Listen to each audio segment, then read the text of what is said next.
ಯೇಸು ಕ್ರಿಸ್ತ ನಾಮದಲ್ಲಿ ಮೇಲೆಗೂ ನನ್ನ ಪ್ರೀತಿಯ ವಂದನೆಯನ್ನು ತಿಳಿಸ್ತೇನೆ. ಮತ್ತೊಂದು ಆವರ್ತಿ ಈ ಮೆಸೇಜ್ನೊಟ್ಟಿಗೆ ನಿಮ್ಮ ಮುಂದೆ ಬರೋದು ನನಗೆ ಬಹಳ ಸಂತೋಷ. ಕರ್ತನು ಎಷ್ಟು ಒಳ್ಳೆಯವನು, ಕರ್ತನು ಎಷ್ಟು ಅದ್ಭುತಗಳನ್ನು ಮಾಡುವವನು. ದಿನೇ ದಿನೇ ನಮಗೆ ಹೊಸದಾಗಿ ತನ್ನ ಕೃಪೆಯನ್ನು ಕೊಡುತ್ತಾ ನಮ್ಮನ್ನು ಭೂಮಿಯಲ್ಲಿ ನಿಲ್ಲಿಸಿಕೊಂಡು, ನಮ್ಮ ಅಸ್ತಿತ್ವವನ್ನು ನಿಲ್ಲಿಸಿಕೊಂಡು ಆತನಿಗೆ ಸಾಕ್ಷಿಗಳಾಗಿರೋದಕ್ಕೆ ಈ ಸೌಭಾಗ್ಯಕ್ಕಾಗಿ ನಾವೆಷ್ಟು ಸ್ತುತಿಸಿದ್ರೂ ಸಾಕಾಗಲ್ಲ ಅಲ್ವಾ ಪ್ರಿಯರೇ? ಇವತ್ತಿನ ಈ ಒಂದು ಸಂದೇಶದ ತಂಬ್ಲೆನ ನೀವು ಓದಿರ್ತೀರ, ಸತ್ಯವೇದದಲ್ಲಿರುವ ಆರಾಧನೆಯ ಭಂಗಿಗಳು ಅಂತ. ಅಂದ್ರೆ ಆರಾಧನೆ ಮನುಷ್ಯ ಬಗೆ ಬಗೆಯಾಗಿ ಮಾಡ್ತಾನೆ. ಅವನವನ ಫೇತ್ನ ಅನುಸಾರವಾಗಿ, ಅವನವನ ಧರ್ಮಕ್ಕೆ ಅನುಸಾರವಾಗಿ ಮಾಡ್ತಾನೆ. ಕೆಲವರು ಮೈನ ಶಿಕ್ಷಿಸ್ಕೊಂಡು, ಇನ್ನು ಕೆಲವರು ಬಗೆ ಬಗೆಯಾದ ರೀತಿಯಲ್ಲಿ ರಕ್ತವನ್ನು ಸುರಿಸ್ಕೊಳ್ತಾ ಅವರು ದೇವರನ್ನ ಸ್ತುತಿಸ್ತಾರೆ. ಅದು ಅವರವರ ನಂಬಿಕೆಗಳು, ಅದನ್ನ ನಾವು ಪಕ್ಕಕ್ಕಿಡೋಣ. ಆದರೆ ಸತ್ಯವೇದದಲ್ಲಿ ದೇವರನ್ನ ಆರಾಧನೆ ಮಾಡುವಂತ ಪೋಸ್ಚರ್ಸ್, ಭಂಗಿಗಳೇನಿದವೋ ಅದನ್ನ ನಾವು ಇವತ್ತು ನೋಡೋಣ. ಏನಂತ ನಾವು ಗಮನಿಸೋಣ. ಆದರೆ ಅದರ ತಕ್ಕ ಹಾಗೆ ನಾವು ಆರಾಧನೆ ಮಾಡುವಾಗಲೂ ಸಹ ನಮ್ಮ ಒಂದು ಆರಾಧನೆಯ ಕಮಿಟ್ಮೆಂಟ್ ಇನ್ನೂ ಸ್ಟ್ರಾಂಗ್ ಆಗುತ್ತೆ, ಅದನ್ನು ಅರ್ಥ ಮಾಡಿಕೊಂಡಾಗ. ತುಂಬ ಜನ ಆರಾಧನೆಗೆ ಬರ್ತಾರೆ, ಸುಮ್ಮನೆ ಒಂದು ಮಿಷನ್ ಬಂದಂಗೆ ಬಂದು ಕೂತ್ಕೊಳ್ತಾರೆ. ಏನೋ ಇವತ್ತು ಸಂಡೇ ಬರೋಣ ಅಂತೇಳಿ ಬರ್ತಾರೆ. ಕೆಲವರು ಆರಾಧನೆಗೆ ಬಂದರೆ ನೀವು ಗಮನಿಸಿದ್ರ ಗಡಿಯಾರನೇ ನೋಡ್ತಾ ಇರ್ತಾರೆ. ಗಡಿಯಾರ ನೋಡ್ತಾರೆ, ಪಾಸ್ಟ್ ಮುಖ ನೋಡ್ತಾರೆ. ಕೆಲವರು ವಾಚ್ ನೋಡ್ತಾ ಇರ್ತಾರೆ. ಇನ್ನು ಕೆಲವರು ಒಂದು ಒಳ್ಳೆ ಜಾಗ ಹುಡುಕೊಳ್ತಾರೆ. ಎಲ್ಲಿ ಅಂದರೆ ಪಾಸ್ಟ್ ಅವ್ರನ್ನ ನೋಡಬಾರ್ದು, ಸೇವಕರವ್ರನ್ನ ನೋಡಬಾರ್ದು, ಎಲ್ಲೋ ದೂರದಲ್ಲಿ ಕುತ್ಕೊಂಡಿರ್ತಾರೆ. ಅಲ್ಲಿ ಮರೆಯಾಗಿದ್ದು ಗೇಮ್ಸ್ ಆಡ್ತಾ ಇರ್ತಾರೆ, ಸೌಂಡ್ ಬರ್ದಿರಂಗೆ. ಇನ್ನು ಕೆಲವರು ಮೆಸೇಜ್ ಮಾಡ್ತಾ ಇರ್ತಾರೆ. ಆ ಹಾಲಲ್ಲೇ ಇರ್ತಾರೆ, ಇವನು ಅವನಿಗೆ ಮೆಸೇಜ್ ಮಾಡ್ತಾನೆ, ಅವ್ನು ಅವಳಿಗೆ ಮೆಸೇಜ್ ಮಾಡ್ತಾನೆ, ಅವಳು ಇವನಿಗೆ ಮೆಸೇಜ್ ಮಾಡ್ತಾಳೆ. ಇಲ್ಲ ಅಂದರೆ ಯಾವುದಾದ್ರೂ ಒಂದು ವಿಷಯನ ಇಟ್ಕೊಂಡು ರೀಲ್ಸ್ ನೋಡ್ತಾ ಇರ್ತಾರೆ. ಇದು ಆರಾಧನೆಯಲ್ಲಿ ನಡೆಯುವಂಥ ವಿಷಯಗಳು, ಕಂಡು ಬರುವಂಥ ವಿಷಯಗಳು. ಕೆಲವರು ಲೇಟಾಗಿ ಬರ್ತಾರೆ. ಯಾವಾಗ ಬರ್ತಾರೆ? ಕಾಣಿಕೆ ಹಾಕೋ ಟೈಮಲ್ಲಿ ಬರ್ತಾರೆ. ಕೆಲವರು ಆರಾಧನೆ ಮುಗಿದ ಮೇಲೆ ಬರ್ತಾರೆ. ಇನ್ನು ಕೆಲವರು ಲಾಸ್ಟ್ ಆಮೇನ್ ಅನ್ನೋವಾಗ ಬಂದು ಪಾಸ್ಟ್ ಒಂದು ಚಿಕ್ಕ ಪ್ರಾರ್ಥನೆ ಮಾಡಿಸ್ಕೊಂಡು ಹೋಗ್ಬಿಡೋಣ ಅನ್ಕೊಂಡು ಬರ್ತಾರೆ. ಈ ರೀತಿಯಾಗಿ ಬಗೆ ಬಗೆಯಾಗಿ ಆರಾಧನೆ ಮಾಡುವಾಗ ಅವರಿಗೆ ಆಶೀರ್ವಾದಕರವಾಗಿರೋದೇ ಇಲ್ಲ, ಇರೋದಕ್ಕೂ ಚಾನ್ಸ್ ಇಲ್ಲ. ಹೀಗಿರುವಲ್ಲಿ ನಾವು ಸತ್ಯವೇದದಲ್ಲಿರುವಂಥ ಭಂಗಿಗಳನ್ನು ನಾವು ಗಮನಿಸೋಣ. ಮೊದಲನೇದಾಗಿ ನಾನು ನಿಮಗೆ ಇದನ್ನ ಪರಿಚಯ ಮಾಡುತ್ತೇನೆ. ಲಿಫ್ಟಿಂಗ್ ಆರ್ ಎಕ್ಸ್ಟೆಂಡಿಂಗ್ ಹ್ಯಾಂಡ್ಸ್ ಅಂತ. ಇದನ್ನ ಹೀಬ್ರೂ ಅಲ್ಲಿ ಯಾದ ಇಲ್ಲಾಂದ್ರೆ ತೋಳ ಅಂತ ಕರೀತಾರೆ. ಅಂದ್ರೆ ಆಕಾಶದ ಕಡೆಗೆ ಕೈಗಳನ್ನು ಎತ್ತಿ ನಾವು ಆರಾಧನೆ ಮಾಡುವಂಥದ್ದು. ಕೆಲವೊಮ್ಮೆ ನಾನು ಆಕಾಶದ ಕಡೆಗೆ ಕೈಗಳೆತ್ತಿ ಆರಾಧನೆ ಮಾಡೋದನ್ನ ನಾನು ಪ್ರಾಕ್ಟೀಸ್ ಮಾಡ್ತಾ ಇರ್ತೇನೆ. ನಾವು ಜನರಿಗೂ ಹೇಳಿದಾಗ ಅವ್ರು ಮಾಡಲ್ಲ. ಕೈಗಳನ್ನ ಮೇಲಕ್ಕೆ ಎತ್ತಂದ್ರೆ ಈ ಹ್ಯಾಂಡ್ಸ್ ಅಪ್ ಅಂತಾರಲ್ಲ, ಹಿಂಗೆ ಎತ್ತಾರಲ್ಲ, ಹಂಗೆ ಎತ್ತುತ್ತಾರೆ ಅಷ್ಟೇ. ಆಮೇಲೆ ಎಷ್ಟು ಹೇಳಿದ್ರು ಇಷ್ಟೇ, ಅದು ಮೇಲಕ್ಕೆ ಹೋಗೋದೇ ಇಲ್ಲ. ಯಾರು ಹ್ಯಾಂಡ್ಸ್ ಅಪ್ ಹೇಳಿದ್ರೋ ಗೊತ್ತಿಲ್ಲ, ಯಾರು ಗನ್ ತೋರಿಸ್ತಾ ಇದಾರೋ ಗೊತ್ತಿಲ್ಲ. ಕೆಲವರಾದ್ರೆ ಸೋಂಬೇರಿಗಳು ಕೈಯೇ ಎತ್ತಲ್ಲ, ಹಂಗೇ ಇಕ್ಕಿರ್ತಾರೆ. ಇನ್ ಕೆಲವರಾದ್ರೆ ಒಂದು 3 ಸೆಕೆಂಡ್ ಎತ್ಬಿಟ್ಟು 4ನೇ ಸೆಕೆಂಡ್ ಇಳಿಸ್ಬಿಡ್ತಾರೆ. ಇನ್ ಕೆಲವರ ಅವ್ರು ಹೇಳ್ತಾರೆ ಬಿಡು, ನಮ್ಗೇನಕ್ಕೆ, ನಮಗೂ ಅದಕ್ಕೆ ಸಂಬಂಧ ಇಲ್ಲ ಅನ್ನಂಗೆ ನಿಂತಿರ್ತಾರೆ. ಒಳ್ಳೆ ಗಂಬದ ತರ ನಿಂತಿರ್ತಾರೆ. ಆದ್ರೆ ಆಕಾಶದ ಕಡೆಗೆ ಕೈಗಳೆತ್ತಿ ಆರಾಧನೆ ಮಾಡುವಂಥದ್ದಿದೆಯಲ್ಲ, ಅದು ನಿಜಕ್ಕೂ ಅದ್ಭುತ. ಆಕಾಶದ ಕಡೆಗೆ ಕೈಗಳೆತ್ತಿ ಆರಾಧನೆ ಮಾಡುವಾಗ ಕರ್ತನೆ, ನಾನು ನಿನಗೆ ಸರೆಂಡರ್ ಆಗ್ತಾ ಇದ್ದೀನಿ ಅಂತ ಅರ್ಥ. ಕರ್ತನೆ, ನನ್ನ ಬಲಹೀನತೆಗಳು ಈ ಕೈಯಲ್ಲಿ ತುಂಬಲ್ಪಟ್ಟಿವೆ, ಅದನ್ನ ಬಲಪಡಿಸಪ್ಪ ಅಂತ ಅರ್ಥ. ಕೈಗಳು ಮೇಲೆತ್ತಲ್ಪಟ್ಟಾಗ ರೆಫದೀಮ್ನ ತಗ್ಗಿನಲ್ಲಿ ಯುದ್ಧ ಗೆಲ್ಲಲ್ಪಡ್ತು. ಆ ಕೈಗಳು ಕೆಳಗೆ ಇಳಿಸಲ್ಪಟ್ಟಾಗ ಯುದ್ಧ ಸೋತಿತ್ತು. ಅದರ ಅರ್ಥ ಕೈಗಳು ಮೇಲೆತ್ತುವಾಗಲ್ಲ ನೀನು ಯುದ್ಧ ಗೆಲ್ತೀಯಾ ಅಂತ ಅರ್ಥ. ಇನ್ನು ಯುದ್ಧ ಯಾವುದೋ ಈ ಉದಯ ಕಾಲ ನನಗೆ ಗೊತ್ತಿಲ್ಲ, ಆದರೆ ಕೈಗಳನ್ನು ಮೇಲೆಕ್ಕೆತ್ತಿ ಆರಾಧನೆ ಮಾಡುತ್ತಾ ಇರು. ನಿನ್ನ ಪ್ರಾರ್ಥನೆಯ ತಗ್ಗು ಅದು ಯುದ್ಧದ ತಗ್ಗಾಗಿರುತ್ತೆ. ಆ ತಗ್ಗಿನಲ್ಲಿ ದೇವರು ವಿಜಯವನ್ನು ಕೊಡುವಂತವನಾಗಿರ್ತಾನೆ. ನಿನ್ನ ಕೈಗಳು ಯಾರ ಹತ್ರ ಎತ್ತುತ್ತಾ ಇದೆಯಾ ಗೊತ್ತಾ? ನಿನ್ನ ಕೈಗಳು ಎತ್ತುತ್ತಿರೋದು ಭೂಮಿ ಆಕಾಶಗಳನ್ನು ಸೃಷ್ಟಿಸುವಂತ ದೇವರಿಗೆ. ಹಾಗಾಗಿ ನಿನ್ನ ಆರಾಧನೆಯಲ್ಲಿ ಕೈಗಳನ್ನೆತ್ತು ಆರಾಧನೆ ಮಾಡೋದನ್ನ ಮರಿಬೇಡ. ಯಾಕಂದ್ರೆ ನೀವು ಕೆಲವು ರೆಫರೆನ್ಸ್ಗಳನ್ನ ಇಲ್ಲಿ ಸ್ಕ್ರೀನ್ ಮೇಲೆ ನೋಡ್ತಿರ್ಬೋದು. ಆ ರೆಫರೆನ್ಸ್ ಅನುಸಾರವಾಗಿ ನೀವು ಇದನ್ನ ಓದ್ಕೊಂಡು ಅದನ್ನ ನೀವು ಧ್ಯಾನ ಮಾಡೋದೇ ಆದರೆ ಕೈಗಳು ಎತ್ತಲ್ಪಡೋದ್ರ ವಿಷಯ ನಿಮಗೆ ಅರ್ಥ ಆಗುತ್ತೆ.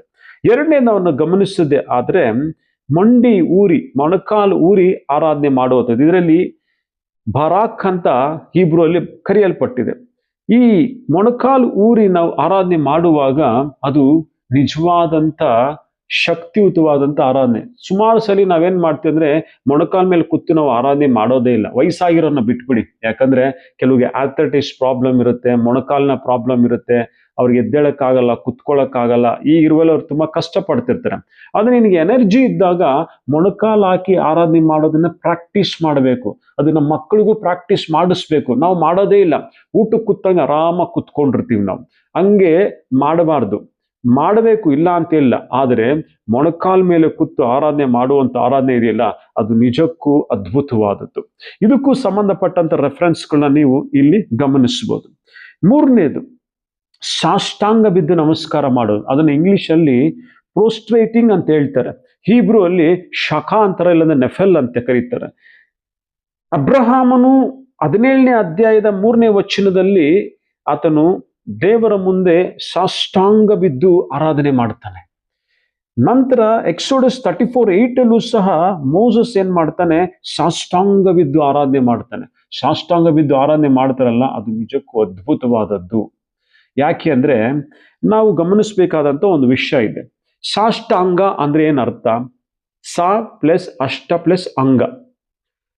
ಸಾಷ್ಟಾಂಗ ಅಂದ್ರೆ 8 ಅಂಗಗಳು, ಬಾಡಿ ಪಾರ್ಟ್ಸ್ ಅನ್ನ ದೇವರಿಗೆ ಸಮರ್ಪಿಸಿ ಹೀಗೆ ಆರಾಧನೆ ಮಾಡುವುದು ಅಂತ ಅರ್ಥ. ಇದು ನಮ್ಮ ಭಾರತ ದೇಶದಲ್ಲಿ ಇದನ್ನ ತುಂಬಾ ಚೆನ್ನಾಗಿ ಪಾಲಿಸ್ತಾರೆ. ಯಾರನ್ನ ಗುರುಗಳು ನೋಡಿದ್ರೆ ಹಂಗೆ ಸಾಷ್ಟಾಂಗ ಬಿದ್ದು ಬಿಡ್ತಾರೆ. ಅವ್ರು ಮಂದಿರಕ್ಕೆ ಹೋದ್ರು, ಅವ್ರು ಎಲ್ಲಿದ್ದಾರೆ ಅಂತ ಗಮನಿಸಲ್ಲ, ಹಂಗೆ ಸಾಷ್ಟಾಂಗ ಬಿದ್ದು ಬಿಡ್ತಾರೆ. ಅವ್ರ ಭಕ್ತಿಗೆ ನಾವು ಮೆಚ್ಚಬೇಕಾದದ್ದು. ಆದ್ರೆ ಇಲ್ಲಿ ಅಬ್ರಾಹ್ಮನು ಸಹ ಸಾಷ್ಟಾಂಗ ಬೀಳ್ತಾ ಇದ್ದಾನೆ. ಇಂಡಿಯನ್ ಕಲ್ಚರ್ನ ಅನುಸಾರವಾಗಿ ಸಾಷ್ಟಾಂಗದ ಪದದ ಅರ್ಥದ ವಿವರಣೆಯನ್ನು ನಾನು ನಿಮಗೆ ಕೊಡ್ಲಾ? ಸಾಷ್ಟಾಂಗ ಪ್ಲಸ್ ಸಾ ಪ್ಲಸ್ ಅಷ್ಟ ಪ್ಲಸ್ ಅಂಗ ಅಂತ ಅಂದ್ರೆ, ಮೊದಲನೇ ಅಂಗ ಚೆಸ್ಟ್ ಅಂದ್ರೆ ಉರಸ್ ಅಂತ, ಎರಡನೇದು ಬಂದು ಫೋರ್ ಹೆಡ್ ಸಿರಸ್ ಅಂತ, ಮೂರನೇದು ಬಂದು ಐಸ್ ದೃಷ್ಟಿ ಕಣ್ಣು, ನಾಲ್ಕನೇದು ಮೈಂಡ್ ಆರ್ ಡಿಮೋಷನ್ ಮನಸ್, ನಾಲ್ಕನೇದು ಸ್ಪೀಚ್ ವಾಯ್ಸ್ ವಾಚ ಅಂತ ಹೇಳುತ್ತೆ, ಆರನೇದು ಫೀಟ್ ಪದಭ್ಯಂ ಅಂತ ಹೇಳುತ್ತೆ, ಏಳನೇದು ಹ್ಯಾಂಡ್ಸ್ ಕರಮ್ ಅಂತ ಹೇಳುತ್ತೆ, ಎಂಟನೇದು ನೀಸ್ ಜನುಭ್ಯಂ ಅಂತ ಹೇಳುತ್ತೆ. ಈ 8 ಸಮರ್ಪಿಸಿ ಆರಾಧನೆ ಮಾಡುವಂಥದ್ದು ಅಂತ ಅರ್ಥ. ಅಂದ್ರೆ ಸಾಷ್ಟಾಂಗ ಬೀಳುವಾಗ, ಸ್ವಾಮಿ ನಾನು chest, forehead, eyes, mind, speech, feet, hands, knees ಎಲ್ಲವನ್ನ ಅರ್ಪಿಸಿ ನಾನು ನಿನಗೆ ಆರಾಧನೆ ಮಾಡ್ತಾ ಇದ್ದೀನಿ ಅಂತ ಅರ್ಥ. ಎಷ್ಟು ಚೆನ್ನಾಗಿದೆ ಅಲ್ವಾ ಸಾಷ್ಟ ಅಂಗ ಅಂತ. ಹಾಗಾಗಿ ಸಾಷ್ಟಾಂಗ ಬಿದ್ದು ಆರಾಧನೆ ಮಾಡುವಾಗ ಕಂಪ್ಲೀಟ್ ಎಲ್ಲ ಬಾಡಿ ಪಾರ್ಟ್ ಸಮರ್ಪಿತವಾಗಿದೆ ಅಂತ ಅರ್ಥ. ಹಾಗಾಗಿ ಈ ಸಾಷ್ಟಾಂಗ ಆರಾಧನೆ ಇದೆಯಲ್ಲ, ಅದು ರಿಯಲಿ ಪವರ್ಫುಲ್. ಅಂದ್ರೆ ಅದ್ರ ಏನ್ ತೋರಿಸುತ್ತೆ ಅಂದ್ರೆ, ದೇವ್ರೆ ನೀನು ಸರ್ವಶಕ್ತನು, ನೀನು ಸೃಷ್ಟಿಕರ್ತನು, ನಿನ್ನ ಪಾದದ ಬಳಿಯಲ್ಲಿ ನನ್ನ ದೇಹಗಳೇ ಎಲ್ಲವನ್ನ ನಿನಗೆ ಅರ್ಪಿಸಿ ನಾನು ಆರಾಧನೆ ಮಾಡ್ತೀನಪ್ಪ ಅಂತ ಅರ್ಥ.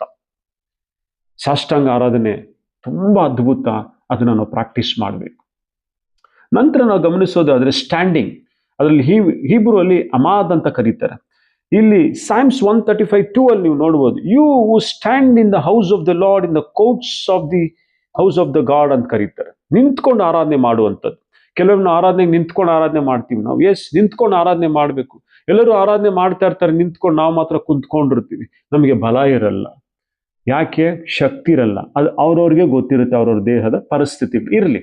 ಆದ್ರೆ ಬಲ ಶಕ್ತಿ ಇದ್ದಲ್ಲೂ ಸಹ ನೀನು ಸ್ವಲ್ಪ ಹೊತ್ತು ನಿಂತ್ಕೊಂಡು ಆರಾಧನೆ ಮಾಡು. ಒಂದು ರೇಷನ್ ಶಾಪ್ಗೆ ಹೋದ್ರೆ 2 ಅವರ್ ನಿಂತ್ಕೊಳ್ತೀಯ.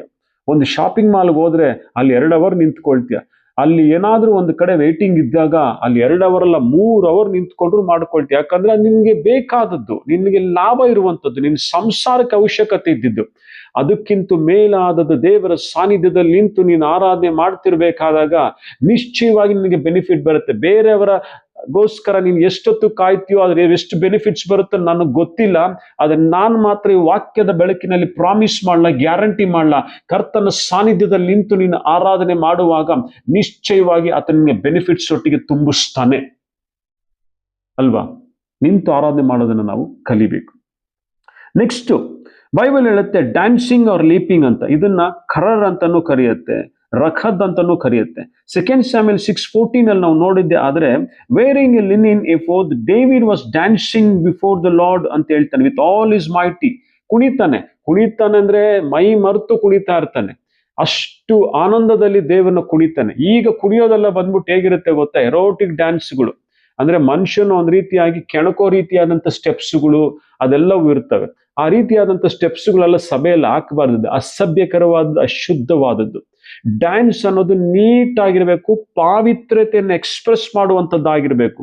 ಡ್ಯಾನ್ಸ್ ಮಾಡುವವರ ಡ್ರೆಸ್ ಆಗಲಿ, ಅವರ ಹಾವ ಭಾವಗಳು, ಕುಣಿತಗಳಾಗ್ಲಿ, ನೋಡುವವರನ್ನ ಬೇರೆ ರೀತಿಯಾದ ಅರ್ಥಗಳಲ್ಲಿ ಅವ್ರನ್ನ ತರ್ಕೊಂಡು ಹೋಗ್ದಿರೋ ರೀತಿಯಲ್ಲಿ ಡ್ಯಾನ್ಸ್ ಇರಬೇಕು. ಇಲ್ಲಿ ಡೇವಿಡ್ ಡ್ಯಾನ್ಸ್ ಮಾಡಿದಾಗ ಸ್ಪಿನ್ನಿಂಗ್ ಅಂತ ಹೇಳ್ತಾರೆ, ಹಿಂಗೆ ತಿರುಗುತ್ತಾ ಡ್ಯಾನ್ಸ್ ಮಾಡ್ತಾನಂತೆ, ಆ ರೀತಿಯಾದದ್ದು. ಹಾಗಾಗಿ ಕೆಲವರು ಈ ರೀತಿಯಾಗಿ ಡ್ಯಾನ್ಸ್ಗಳನ್ನ ಮಾಡಿನೂ ಸಹ ಆರಾಧನೆ ಮಾಡಬಹುದು. ನೆಕ್ಸ್ಟ್ ನಾವು ಗಮನಿಸಿದ್ದೆ ಆದ್ರೆ ಮೇಕಿಂಗ್ ಮ್ಯೂಸಿಕ್ ಅಂತ ಅಂದ್ರೆ ಕ್ಲಾಪಿಂಗ್ ಹ್ಯಾಂಡ್ಸ್ ಅಂತ ಹೇಳ್ತಾರೆ, ಹಂಗೂ ಮಾಡ್ಬೋದು. ನೆಕ್ಸ್ಟ್ ಜಮರ್ ಅಂತ ಕರೀತಾರೆ, ಅಂದ್ರೆ Psalm 57:9 ಅಲ್ಲಿ ಹೇಳುತ್ತೆ, I will praise you Lord among the nation, I will sing to you ಅಂತ ಹೇಳ್ತಾನೆ. ಹಾಗಾಗಿ ಜಮರ್ ಅಂದಾಗ ಸ್ತುತಿ ಹೇಳುವಂಥದ್ದು, ಹಾಡಾಡುವಂಥದ್ದು, ಚಪ್ಪಾಳೆ ಹೊಡೆದು ಆರಾಧನೆ ಮಾಡುವಂಥದ್ದು ಅಂತ ಅರ್ಥ. ನಂತರ ನಾವು ಗಮನಿಸಿದ್ದೆ ಆದ್ರೆ ಬೋಯಿಂಗ್ ದಿ ಹೆಡ್ ಅಂತ ಅಂದ್ರೆ ಕದದ್ದಂತ, ಅಂದ್ರೆ ತಲೆ ಬೊಗ್ಗಿಸಿ ಆರಾಧನೆ ಮಾಡುವಂಥದ್ದು ಅಂತ ಅರ್ಥ. ತಲೆ ಬೊಗ್ಗಿಸಿ ಆರಾಧನೆ ಮಾಡೋದಂದ್ರೆ then the man bow down and worship the lord ಅಂತ ಹೇಳುತ್ತೆ Genesis 24:26 ಅಲ್ಲಿ. ಅಂದ್ರೆ ದೇವರ ಸನ್ನಿಧಾನದಲ್ಲಿ ಬಂದಾಗ ನಾವು ರೆಸ್ಪೆಕ್ಟ್ ನೊಟ್ಟಿಗೆ ತಲೆ ಬಗ್ಗಿಸ್ತೀವಿ. ಕೆಲವೊಮ್ಮೆ ರಾಜರ ಮುಂದೆ ಬಂದಾಗ ತಲೆ ತಗ್ಗಿಸ್ತಾರೆ, ಅವ್ರು ತಲೆ ಎತ್ತಲ್ಲ. ಅವರು ಅಧಿಕಾರಿಗಳ ಮುಂದೆ ಕೆಲವೊಮ್ಮೆ ತಲೆ ಎತ್ತಲ್ಲ, ಅವ್ರು ಹಾಗೆ ಬಗ್ಗಿಸ್ತಿರ್ತಾರೆ. ಅವರೆಲ್ಲರಿಗಿಂತನೂ ರಾಜ್ಯಾಧಿರಾಜನಾದಂಥ ಪ್ರಭುಗಳ ಪ್ರಭು ಆಗಿರೋಂಥ ಕ್ರಿಸ್ತನ್ ನಮ್ಮ ಮುಂದೆ ಇರಬೇಕಾದಾಗ ತಲೆ ಬಗ್ಗಿಸುವಾಗ you are paying a great respect to him. ಎಂಥ ರೆಸ್ಪೆಕ್ಟ್ ಅನ್ನು ಕೊಡ್ತಿದ್ಯಾ ಅಂದ್ರೆ ಆ ತಲೆ ಬಗ್ಗಿಸುವಿಕೆಯನ್ನು ನೋಡಿ ಕರ್ತನಿನ್ನ ಎಲ್ಲಾ ಪಿಟಿಷನ್ಗಳನ್ನ ದೇವರು ಅನುಗ್ರಹಿಸ್ತಾನೆ. ಹಾಗಾಗಿ ಬಗೆಯಾದಂಥ ಆರಾಧನೆಗಳಿದೆ. ಆರಾಧನೆ ಅನ್ನೋದು ಸುಮ್ಮನೆ ಬಂದು ಕುತ್ಕೊಂಡು ಟೈಮ್ ಪಾಸ್ಗೆ ಹೋಗ್ಬಿಡೋದಲ್ಲ ಪ್ರಿಯರೇ. ಆರಾಧನೆ ಅನ್ನೋದು ಬಂದು ಗಡಿಯಾರ ನೋಡ್ತಿರೋ ಅನ್ನೋತರ ಆರಾಧನೆ ಬಂದು ಯಾವಾಗಪ್ಪ ಸೇವಕ ಬಂದು ಮುಗಿಸ್ತಾನಪ್ಪ ಅಂತ ಅನ್ಕೊಂಡ್ರು ಅಂಥದ್ದಲ್ಲ. ಇರಿಟೇಷನಲ್ಲಿ ಕುತ್ಕೊಳ್ಳೋದಲ್ಲ, ಬಲವಂತವಾಗಿ ಕುತ್ಕೊಳ್ಳೋದಲ್ಲ. ಆರಾಧನೆಯಲ್ಲಿ ಫಲಗಳಿದಾವೆ. ಆರಾಧನೆ ಮಾಡ್ತಿರ್ಬೇಕಾದಾಗ ಜೈಲ್ ಡೋರ್ಗಳು ಓಪನ್ ಆಗಿದ್ದಾವೆ, ಭೂಕಂಪಗಳಾಗಿದ್ದಾವೆ, ಚೈನ್ಗಳು ಬಿಚ್ಚಲ್ಪಟ್ಟಿದ್ದಾವೆ, ಯುದ್ಧಗಳು ಗೆಲ್ಲಲ್ಪಟ್ಟಿದ್ದಾವೆ. ಹಾಗಾಗಿ ಆರಾಧನೆಗೆ ಆ ಶಕ್ತಿ ಇದೆ. ನಿನ್ನ ಕುಟುಂಬ ಆರಾಧನೆ ಮಾಡುವ ಕುಟುಂಬನ, ನೀನು ಆರಾಧನೆ ಮಾಡುವವಳೇನ, ನೀನು ಆರಾಧನೆ ಮಾಡುವವನೇನ, ನಿನ್ನ ಸಭೆ ಆರಾಧನೆ ಸಭೆಯನ್ನ ಇಲ್ಲ ಸುಮ್ಮನೆ ಬಂದು ಕೂಡಿಕೊಂಡು ಹೋಗುವಂತ ಕ್ಯಾಶುಯಲ್ ಮೀಟಿಂಗ್. ಇದು ಕ್ಯಾಶುಯಲ್ ಮೀಟಿಂಗ್ ಅಲ್ಲ ಪ್ರಿಯರೇ. ಸರ್ವಶಕ್ತನಾದಂಥ ದೇವರು, ಸೇನೆಗಳ ಕರ್ತನಾದಂಥ ಯೆಹೋವನು, ಭೂಮಿ ಆಕಾಶಗಳನ್ನು ಸೃಷ್ಟಿಸಿದಂಥ ಮಹಾ ಚಕ್ರವರ್ತಿಯನ್ನು ಆರಾಧನೆ ಮಾಡ್ತಾ ಇದೆಯಾ?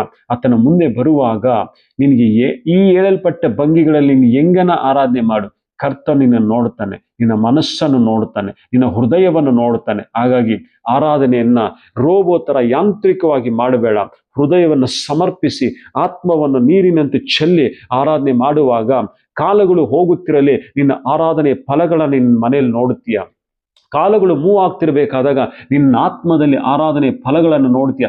ಕಾಲಗಳು ಮೂವ್ ಆಗ್ತಿರ್ಬೇಕಾದಾಗ ಆ ಆರಾಧನೆಗೆ ತಕ್ಕ ಹಾಗೆ ದೇವರು ಅದ್ಭುತವಾದಂಥ ಅವಾರ್ಡ್ಗಳನ್ನ, ರಿವಾರ್ಡ್ಗಳನ್ನ ದೇವರು ನಿನ್ನ ಮಡಿಲಿಗಾಗ್ತಾನೆ, ನಿನ್ನ ಕುಟುಂಬದಲ್ಲಿ ಆಗ್ತಾನೆ. ಆರಾಧನೆಯನ್ನ ನಿಷ್ಠೆಯಿಂದ ಮಾಡು, ಆರಾಧನೆಯಿಂದ ಸ್ವಾಮಿ ನಿಷ್ಠೆಯಿಂದ ಮಾಡು. ನಿನ್ನ ಯಜಮಾನನಿಗೆ ನಿಶ್ಚಯವಾಗಿ ಆರಾಧನೆ ಮೂಲಕ ನೀನು ಗೆಲ್ತೀಯ. ಹಾಗಾಗಿ ಈ ಭಂಗಿಗಳೆಲ್ಲ ತುಂಬಾ ಸುಂದರವಾಗಿ ಹೇಳಲ್ಪಟ್ಟಿದೆ. ಈ ಭಂಗಿಗಳನ್ನ ನಾವು ಪ್ರಾಕ್ಟೀಸ್ ಮಾಡ್ಬೋದು. ವರ್ಷಿಪ್ ಪೋಸ್ಚರ್ಸ್ ಅಂತ ಕರೀತಾರೆ. ಯಾವ ರೀತಿ ಪೋಸ್ಚರ್ಸ್ ಅಲ್ಲಿ ಬೇಕಾದ್ರೂ ನೀನು ಆರಾಧನೆ ಮಾಡ್ಕೋಬಹುದು. ಹಾಗಾಗಿ ಪ್ರಿಯರೇ, ಆರಾಧನೆಯನ್ನ ಸೀರಿಯಸ್ ಆಗಿ ತಗೊಳ್ರಿ. ಕರ್ತ ನಮ್ಮೆಲ್ಲರನ್ನ ಅನುಗ್ರಹಿಸ್ಲಿ, ಆಶೀರ್ವದಿಸ್ಲಿ. Thank you.